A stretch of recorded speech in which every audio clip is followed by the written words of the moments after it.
In animation lie some of the most evilest villains that we've ever seen. Some villains crave power, other villains want revenge, but the Lich exists for one sole purpose, and that is to bring forth mass death. He has no mercy, no emotion, just coldness. And he's not just the creepiest villain in Adventure Time, but one of the most evil villains in all of fiction. But how did we get here? Whatever happened to him? What was his story really like? These are things that we will be going over in this video covering the history of the Lich. If there's anything else that y'all want to see us cover or review, please comment it down below and make sure you subscribe. We are looking to hit 1,000 subscribers as soon as possible. And also check out our community polls where we constantly update them and ask new questions. But I feel like I've said enough, and let's get straight into it.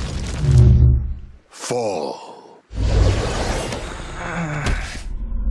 Before there was time, before there was anything, there was nothing. And before that nothingness, there were monsters. Later on, the universe would be formed. And as a green comet was headed towards Earth, the four elements decided to get together and try to solve this issue. The ice element Evergreen proposes the idea that they should create a crown that grants the user their one true desire. But the other three elements are against this idea. They believe that you cannot truly know your one deepest desire, because even if you feel like you know what you want, your subconscious could feel completely different. But Evergreen doesn't care, so he decides to make the crown anyways. But due to some casualties, he wasn't able to actually put on the crown. So he trusted that his assistant Gunther would be able to put the crown on and cast his wish, hoping that the wish would be to destroy that comet. But his actual wish was that he wanted to become just like his master. So the comet lands on Earth, killing almost all of the population. And this would later become the Lich. But we wouldn't really see him until he's later awakened. This would be after the Mushroom War. The story is told when Finn wishes that the Lich never existed. When he made this wish, it made a whole nother universe where instead of the Mushroom War awakening the Lich, the bomb never went off. And because the bomb never went off, magic never returned to the lands. We don't see any of those mutated figures anymore. The land of Oo is nothing but just a post-apocalyptic state of the world. But we know that this gets overturned when Jake wishes for the Lich to send them home. After the Mushroom War, he is then defeated by Billy, who was supposed to be the righteous hero before Finn. And when the Lich was defeated, he was trapped in amber, which kept his body in a frozen-like state so he couldn't hurt anybody anymore. But then Finn comes around and saves the princess. In return, she decides to tell him a tale about a book called the Enchiridion, which will make sense later. In a future episode, Finn and Jake are meditating with Princess Bubblegum. When she's meditating, she sees that a great evil has awoken, telling Finn that maybe he's ready to finally understand. But before they go, she decides to give them this gem, which would protect them from getting corrupted by the Lich. But then we find out that the snail was in Finn's backpack, and because he didn't have a gem, he got corrupted by the Lich, forcing him to release him from the amber. Finn quickly tries to destroy him, but he gets away, returning to the tower where he first tried to destroy all of life. Finn would then chase after him, but then break his gem. This would allow the Lich to take over his mind and start controlling him. But due to the power of love, Finn was able to overcome this and then destroy the Lich's physical form. But after Princess Bubblegum was dropped by the Ice King, she was left vulnerable for the Lich to inhabit her body. But only Ice King was able to see this because of his wizard eyes. While in this form, the Lich would then trick Finn into getting him some stuff, trying to recreate the spell he was trying to cast in his old tower. This way he would be able to return to his full power. Finn would then try to step in to stop him, but the Lich was too powerful for him. He turned to the Ice King for help, hoping that together they'd be able to stop him. And after almost killing the princess, they were able to free her of the Lich's control. But at the end of the episode, we were able to see that the Lich was still controlling the snail, symbolizing that he's still out there somewhere. Before we would see the Lich again, Finn would then encounter a bear, saying that he just wanted to be a hero just like Finn. Finn originally turns him down, but then feels bad for doing so. To make it up to the bear, he decides to give him the Enchiridion. Then it's revealed to us that this bear was being controlled by the Lich, and he used him to get the Enchiridion. Finn would then have a dream where the Lich would attack and kill Billy, but he doesn't take it as just a dream since he's seen the cosmic owl there. He then goes to check on Billy, and Billy tells him that he knows about the dream. And before the Lich is able to get his revenge on Billy, they need to collect all these gems to activate the Enchiridion. And then Billy tells Finn about his plan. His plan being that he's going to open up a portal to the multiverse and then trap the Lich in it. This way they never have to deal with him ever again. They then spend the entire night collecting crystals from all the princesses. But when they get to Princess Bubblegum, she refuses to hand over her gem. Finn then gets angry and just decides to take it by force. Now having all the gems collected, Finn then runs to Billy trying to give him the last gem. Princess Bubblegum follows after him shortly, yelling, "That's not Billy, that's the Lich." Finn was like, "Oh, word?" and then just kept running. I don't know why. But since he didn't know who to believe, he still went after Billy, until a Gumball Guardian decided to blow half his face off. He then gets into Finn's mind, trying to trick him to hand him the Enchiridion. Finn, thinking that he finally outsmarted the Lich, tries to destroy the Enchiridion, but this is actually what he wanted. After breaking it, it opened a portal up to the multiverse. And now this will lead us to our first appearance of Prismo, the Wishmaster, granting anybody in the room one wish. The Lich arrives first, and he wishes for the death and extinction of all of life. When Finn hears about this, says he decides to wish that the Lich never existed in the first place. But Prismo's wishes come with a twist. This twist being that the Lich was never awakened, which technically mean he didn't really exist. Not in the sense that we were hoping for.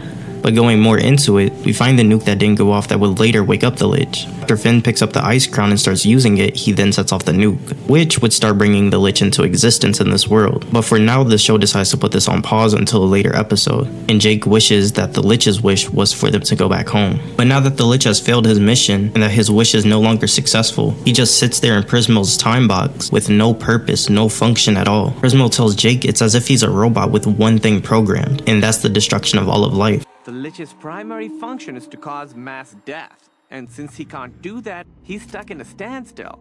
And since he can't have that, he's not able to function properly. But Jake realizes that he's been out for too long. He then decides to return back home to Finn. Finn sees him sneaking back in and asks him, "Jake, where were you?" Jake explains that he was out partying with Prismo, and Finn tells him that he thinks that he knows where his real dad is, and that he has to go to a place called the Citadel. They decide to go back to Prismo's place and ask him about this, to where Prismo says, "You guys shouldn't really go there, that the Citadel holds some of the craziest criminals in the multiverse, that the only way to go there is to commit a cosmic crime." But Finn and Jake reassure him, saying that this is really what they want to do. Prismo says, "Okay, if you're serious about this, find an old man and bring him in here, but don't wake him up." We would then find out that this old man that they brought into the time box was actually Prismo's real form. They would then bring the old man's body to Prismo, where Prismo tells him to actually wake him up, and that he wanted to look at himself before killing himself. Finn and Jake start having second thoughts, saying, "I don't want to kill you, Prismo, just to go see my dad." But Prismo tells him that it's okay, that after 1,000 years he'll fall back asleep and come back. This would then wake up the Lich from his trance. He finally has a purpose. He finally knows a way to kill all of life. He swats Finn and Jake out the way and then wakes up Prismo, killing him. Then the Guardians of the Citadel will show up to arrest him. Finn and Jake, still determined that they want to go through with this plan, chase after him. And this is how Finn ends up finding out that his dad was actually a criminal. And while he's dealing with all of this, the Lich decides to start burning the place down, freeing some of the craziest criminals ever. Now that all the criminals are released, they then start taking out the Guardians one by one. And during this battle, Finn's dad ends up getting his leg blown off. He then starts telling Finn, "If you get some of the Guardian blood and rub it on my leg, I'll be able to heal it." So Finn does exactly that, healing his dad's leg. But towards the end of this riot, the Lich is then freed, giving us one of the most iconic scenes in all of animation. He then starts telling Finn how he's going to kill him, kill everybody that he loves, that everybody that he knows is going to suffer, saying that Finn was strong, but he's beyond strength. "You are strong, child,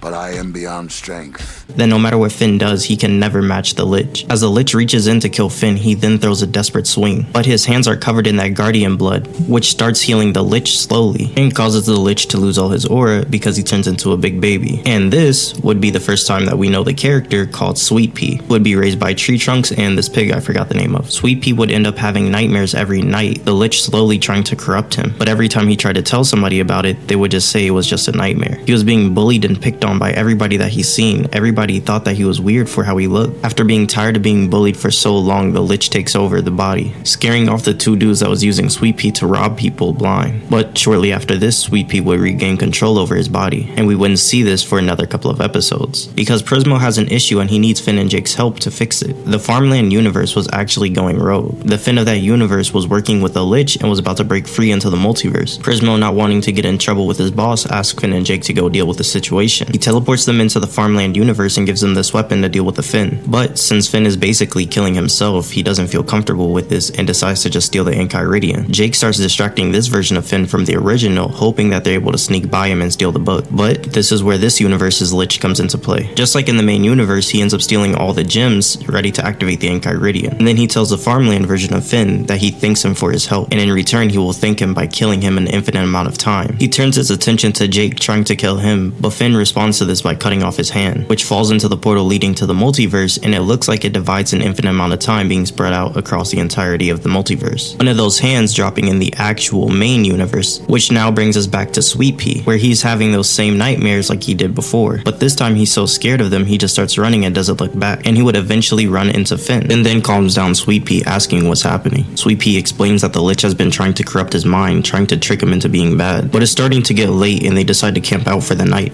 But while sleeping, Finn hears something moving in the forest. After racial profiling of Fox, he finds out that it's the hand of the Lich from the Farmworld universe. This hand basically having the idea that it wants to bring back the Lich in this world.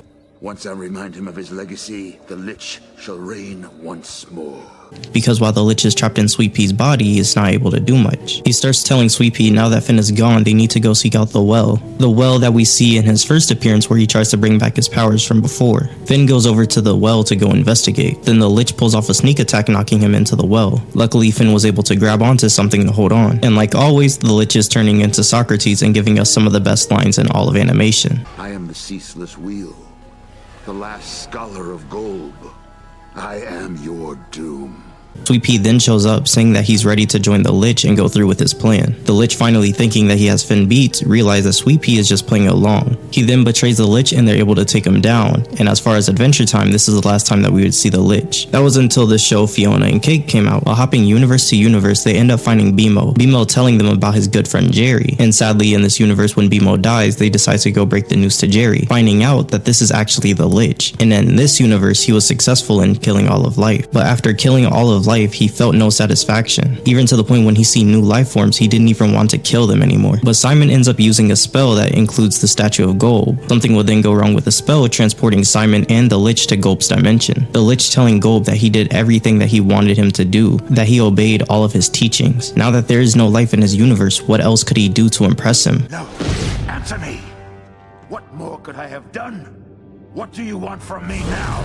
Golb is not impressed at all and decides to turn him into a floating block. And this was the real last time that we seen the Lich. If you made it this far, I hope that y'all enjoyed this video. If there's anything that y'all want us to cover and explain the entire history of, let us know down in the comments below. And please consider subscribing to help out the channel. But that's all for this video. Thank y'all for watching, and God bless.